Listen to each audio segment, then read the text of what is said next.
Welcome to the fourth module of consumer behavior, and today our topic is use of market segmentation in consumer behavior. Myself Dr. Shravanti Mukherjee from Vijayasoma IIT Kharagpur will deliver this lecture. So, before going to the concept of segmentation, first we should understand why do we really need to segment the market. As you must be knowing from the basic marketing course that market, when we talk about market in the context of marketing management, we mean as an aggregation of buyers. That is how when we talk about market demand, we actually talk about not the physical place as a market, we talk about the group of customer or aggregation of the customer. When we talk about market forecasting, similarly we try to say about forecasting of the customers' needs and wants, particularly what kind of demand they are placing, so on and so forth. So, similarly here what is the need of market segmentation? Market segmentation is precisely grouping the customers based on their homogeneous needs.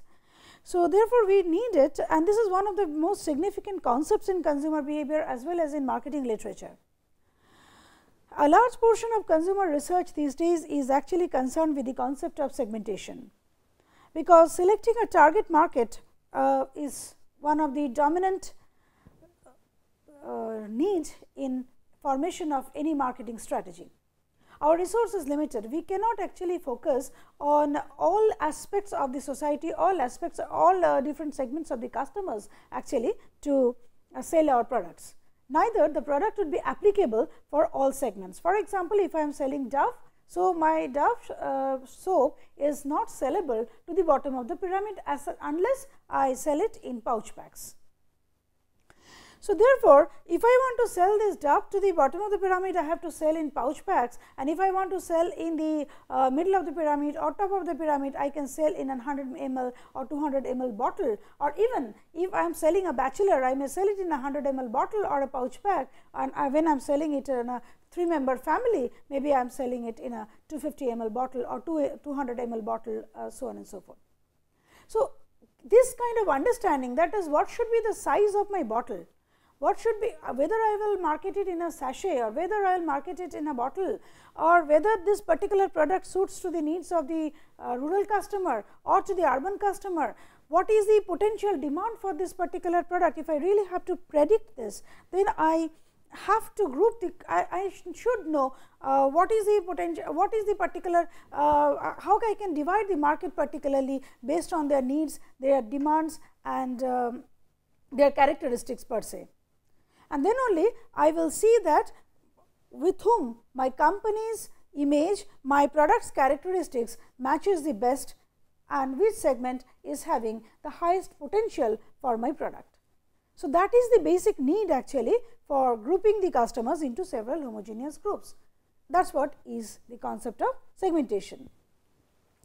So, earlier many marketers focused on target markets in an all purpose non-personal way, but today enhanced methods of marketing research and efficient computers that can handle large databases, particularly big data, give the marketers a detailed personal information about many members of their target market. So, it is very easy now to cluster the customers into several groups and customize the product based on the requirement of different groups. This facilitates the firm to target the appropriate and profitable segments, as I already mentioned. So, therefore, in a nutshell, if you try to define the concept of segmentation, we can say that it is basically the process of dividing the market into groups of individuals with homogeneous needs with respect to a particular product. A person like me may be a consumer of maybe I am a brand conscious customer when I am buying my apparels, but when I am buying a brand of biscuit, I may not be brand conscious. So, my nature when I am buying a biscuit might be very different from when I am buying my apparels. So, therefore, if you have to group the customers, you have to group them based on the product category also and how homogeneous each group are with respect to a particular product category, right. So, therefore, we say that market segmentation can be defined as the process of dividing the market into groups of individuals with homogeneous needs. It is the process of identifying and describing the potential target markets. Now, how do we segment the market? How do we go about it? So, for that there usually are 3 steps. The first step or the first job involved in segmenting the market is analyzing the consumer and product relationship, that is the matching between the product attributes and the customer's characteristics. This necessitates the analysis of the effect and cognitions, behavior and environment involved in the purchase and consumption process of a particular product. To be very simple, yesterday I was talking about a product called Godrej Chotu Cool, that is in the first module itself, which particularly was designed based on the environment in where the rural customers are staying, where the electricity is little erratic, and therefore, they and their paying capacity is also very less. So, given these 2 consideration, it was an affordable battery driven refrigerator, mini refrigerator kind of. So, that was if you know that what is the characteristics of the customers, then actually you can design a customized product based on the needs of a particular group of customers. So, and also you need to understand the environment in which the customers are in, not only their individual characteristics, but also the social characteristics in which they are in, what kind of reference group they are referring to, what kind of culture they belong to, what kind of subculture they belong to, everything has to be understood. Step 2 is then I am talking about culture, I am talking about subculture, I am talking about the need of the characteristics of the customer, but therefore, then what are the relevant bases by which I can group the customers? What are the segmentation parameters? So, that is the task in step number 2, where in the next slide actually I will discuss about the basis of segmentation in a much detailed way. So, that is the second task, based on which criteria you are dividing the market, and the third task of the marketer is to choose the suitable segmentation strategy, which means that it is not only based on a single criteria you are dividing the market, you can actually using a number of criteria to divide the market or group the customer. So, how do we combine these different criteria? That is your third step. So, now we come to the basis of segmentation. We have 4 major bases of segmentation. One is the geographic segmentation, second is the demographic segmentation, third is the psychographic segmentation, and fourth is the behavioral segmentation. Now, while talking about the geographical segmentation or geographic segmentation, we have mainly 4 parameters. We can have actually many, but 4 major parameters based on geography. One is the region, that is, for example, in India, north, south, east, west, hilly region or a plain region. So, this kind of how do we divide the region? Second is the size of the city, whether you are in a metropolitan city, whether you are in a tier 1 city, tier 2 city like this, or you are in a rural area. So, need would be very different. That is why. Then comes your population density. How thick is the population in one area, because accordingly the marketers will design their distribution channel. How many units to be supplied to the retailers and wholesalers in a particular location, that would be actually depending on the density of the population in a particular location or a particular city. And finally, we also see that the climatic condition is also a very important condition, because if it is because of the humid climate in eastern and western part of the country, we see that people wear more of cotton made garments. So, that indicates that climate actually segments the customers and their based on their different kind of needs. Region wise also, like LG Electronics, they have actually planned to launch microwaves for specific dishes which are popular in east and south. So, this kind of concept is possible. Then coming to demographic segmentation. In demographic segmentation is one of the very crucial and very key parameter of segmentation, that is, first one we can tell about age.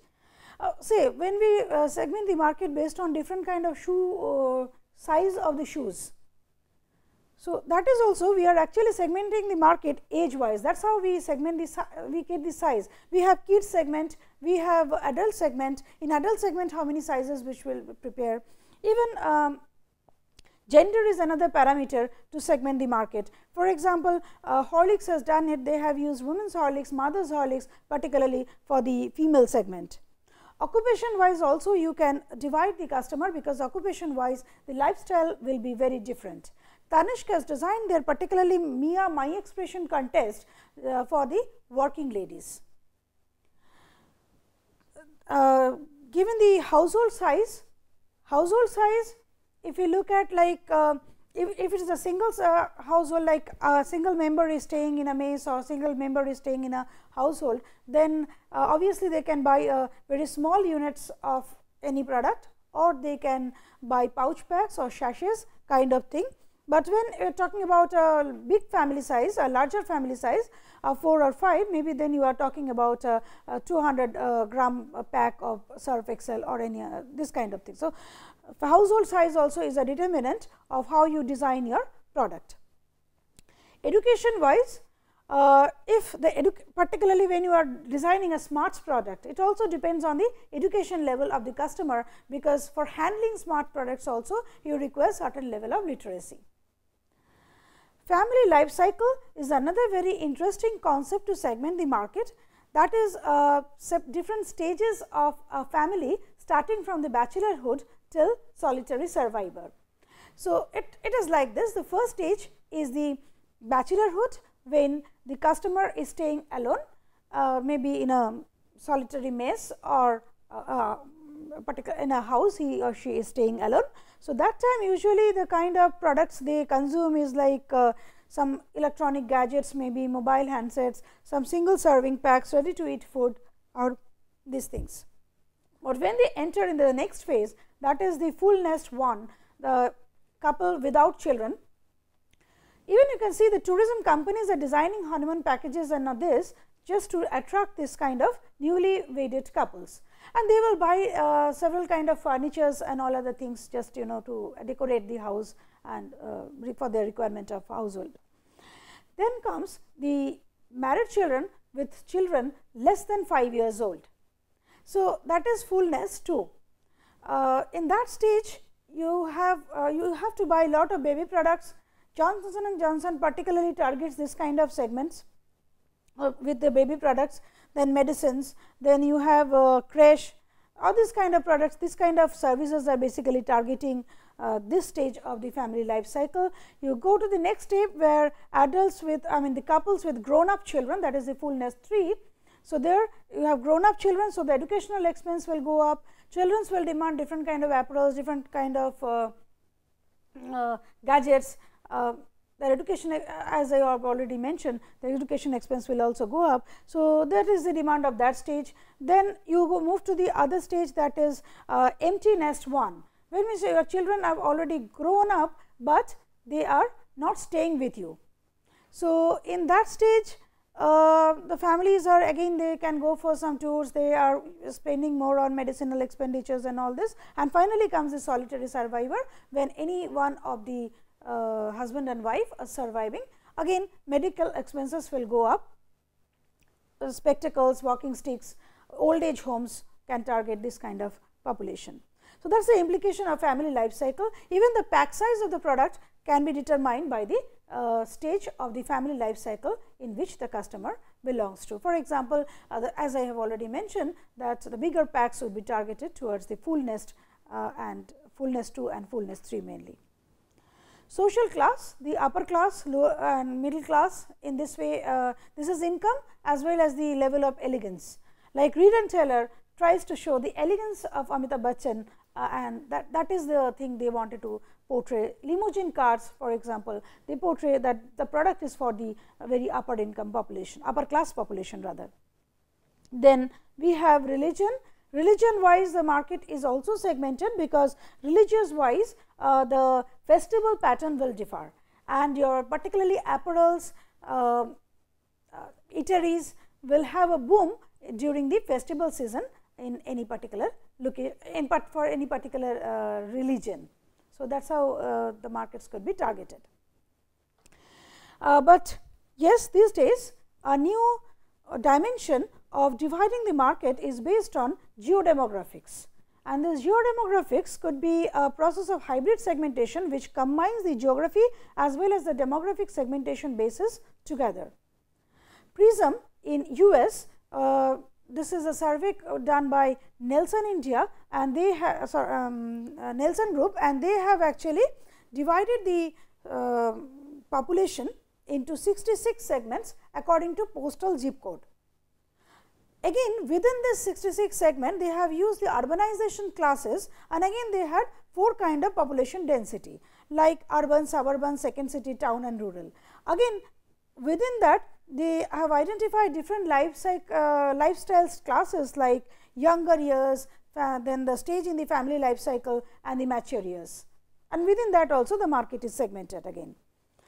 They have also divided it based on the lifestyle groups, the cycle, that is the financial and wealth cycle, then income producing assets has also been used as a method, as a criteria to segment the market, and also based on the adaptation of technology, this PRISM is further divided. So, they are not only using the geographic segmentation parameter, they are simultaneously using the demographic segmentation parameter as well. Then comes the psychographic segmentation parameters.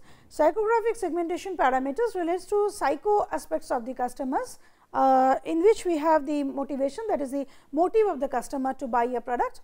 For example, if I am buying a car for luxury and style, then something else, then a different kind of car would be meant for me. But when I am looking that my child should go to the school in a very safe way, so safety, spaciousness could be my concern rather than the style of the car, then obviously a different kind of car could be meant for me. So, that is how, what is the purpose, what is the motivation, then what is my attitude towards certain purchase, what is my lifestyle. If my lifestyle is like, if I am a frequent user of technology, maybe I am very tech savvy, then I have a habit of purchasing things online. Sometimes I am not so tech savvy, then my lifestyle would be like, I like to go to Kirana stores because I get a flair of society, I get a flair of neighborhood also from there. That is my lifestyle, I like to be like in that way. Then comes the concept of perception. How do I perceive about a brand? If a product, the look of the product, how do I perceive from the color of the product, how do I perceive from the look, the packaging of the product, all this comes under my perception. Like if I say that this is an herbal product, whether I think that it, I mean what kind of herbal product it is it meant for me. So, this what perception do I have towards a particular product. So, that marketer has to decide if they can perceptually also divide the customer, and that is a process of perceptual mapping, which actually we can divide different brands based on the proximity of those brands in the customer's mind space. For example, Sensodyne toothpaste and Colgate Sensitive may be perceived very similar to a particular customer based on the need which it serves. But similarly, Colgate Sensitive and Colgate Shining White might be of little different use to me. Similarly, we have behavioral segmentation. In behavioral segmentation, we have usage rate, how frequently I use the product. Particularly the cigarette manufacturers, alcohol manufacturers, they can actually use this kind of frequency of uses. Vodafone, Airtel, this kind of companies also plan their packages based on the frequency of use, the user rate, basically how much I consume. Then the user status, that is the user's readiness state, whether they are immediately ready to purchase or whether they are thinking to purchase, whether they are just got the information about the product. So, based on that, further information could be provided to the customer, and the advertising messages could be designed accordingly. What is the loyalty status of the customer for a particular brand, whether they are brand loyal or whether they are not so loyal to the brand, they are brand switchers, then accordingly the strategies can be taken by the marketers. Then the situation of the user, obviously it shows that the socio-environmental condition of the buyer in which they are in. Another behavioral segmentation which is not so but it is upcoming, that is media based segmentation based on the media habits of the customer. How frequently do you watch television? At what time do you watch television? Are you a frequent viewer of a television, or you are more accustomed of reading or reading journals or magazines, or you are more accustomed of listening FM and all this. So, based on that advertisers can target you in that particular time and also in that particular media. So, the criteria of useful segmentation is like it has to be measurable. Secondly, it has to be accessible, it has to be sustainable, it has to be congruent to the company's the product's characteristics also. So, these 5 things has to be there to be a segment to be meaningful, and the marketers can only target a segment if it is fulfilling these 5 criteria. Now, coming to the concept of targeting. Here there is one concept of micro marketing, where sometimes each customer is treated as a single segment, which means you are actually specifying or targeting a customer within a niche market. For example, when you are designing a dress for a hero in a particular movie.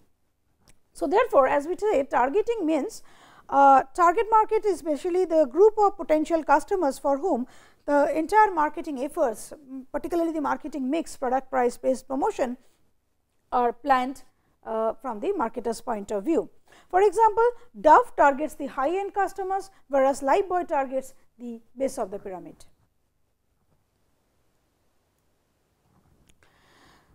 Targeting are of 2 kinds. A is, it is of 3 kinds. So, A is the undifferentiated strategy, B is the concentration strategy, and C is the multi-segment strategy. So, in undifferentiated strategy, we say that it is a kind of mass market. In mass market, we like Tata Salt. Salt cannot be differentiated much, only pack sizes could be different. So, this is an undifferentiated strategy. Then the concentration strategy, that is single market, either the niche market you are targeting. For example, limousine car, it targets only a single market. Tanishq jewelry, it targets the upper income customers most of the time. So, it could be a concentration strategy like this. De Beers, they also target the upper income customers. Similarly, some products like pesticides, it only targets the lower income customers. Now, there is a slight difference between the niche market and the concentration strategy. Niche market is when you are targeting only the premium customers, while concentration is you are targeting a single market. It may be niche, it may be otherwise also. Multi-segment strategy is when you are going for targeting multiple segments together. Like Hindustan Unilever is having different kind of toilet soaps.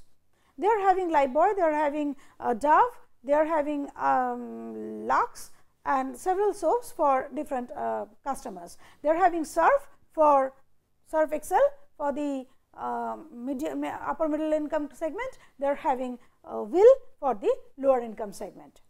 So, this is possible.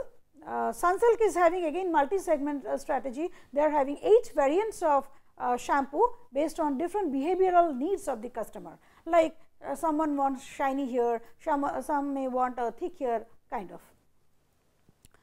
So, there are another way of behavioral targeting. So, this is like Shipman has mentioned that tracking the online navigation of the customer, which are the sites they are viewing, which are the kind of products the customers are viewing online, what kind of products they are searching.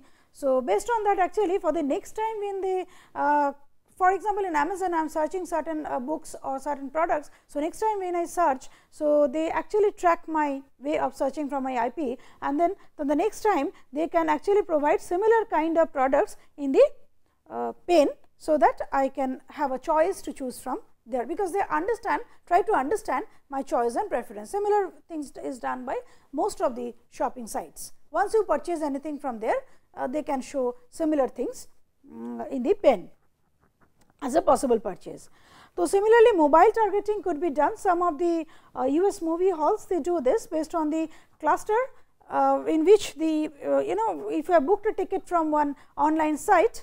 So, in the next time when there is a vacant seat in the movie hall, they can actually communicate to the prospective buyers that that particular buyer that a movie seat is vacant. So, this is another way which is coming up. Based on purchase behavior, you can track, particularly from the retail data or scanner data, you can track, and obviously the way you search your social networking habits, that is what the Shipman has called as information arms race. So, that has been done. Then selecting guidelines in selecting a target market is like, first you check the compatibility of the target market with the firm's goal and image, which I have already mentioned. Second is check the target market's match with the firm's resource and capability. I may think of a product which is a premium product which may cater to the need of the upper income customer, but really do I have the resource to produce it or to promote it? That also has to be thought of. It has to be, it should have a realistic profit, it should have a realistic profit potential, and then it should analyze the competition in the market. If the competition is little less, it is better. Then coming, how do we position the product? Positioning means there is an act of designing the company is offering an image to occupy a distinctive place in the mind of the customers. So, there you have to define the association. A is the points of parity and B is the points of difference. Points of parity means like which brand you are, and point of difference is how are you different in that segment. Colgate Sensitive and Sensodyne maybe are similar kind of products, but they may have their own perceived differentiation. So, the steps of positioning is like you select a particular concept of what feature, how do you want to position. For example, if I talk about BMW, elegant Bavarian Mystic comes in my mind. So, what are the features should I design so that the customers perceive the brand in a certain way? If I talk about limousine, an elegance comes in my mind. So, that is one part. Then designing the points of parity and points of difference. How similar you are, how similar is Parle Marie with Britannia Marie, and how it is different. Then designing the marketing mix accordingly, which means you may have a change in the shuffling in the product design, like Sunsilk, you may have different kind of variations or distinction in the product based on the needs of the customer, and accordingly position the brand. You may have pricing accordingly, like Dove has a pouch pack to convey that it is also for a single consumption and also for the. So, like this you can have pricing, different kind of pricing strategy, differential pricing strategy. For example, if the price is too high, you perceive it as a premium brand. If the price is less, you can have a different perception.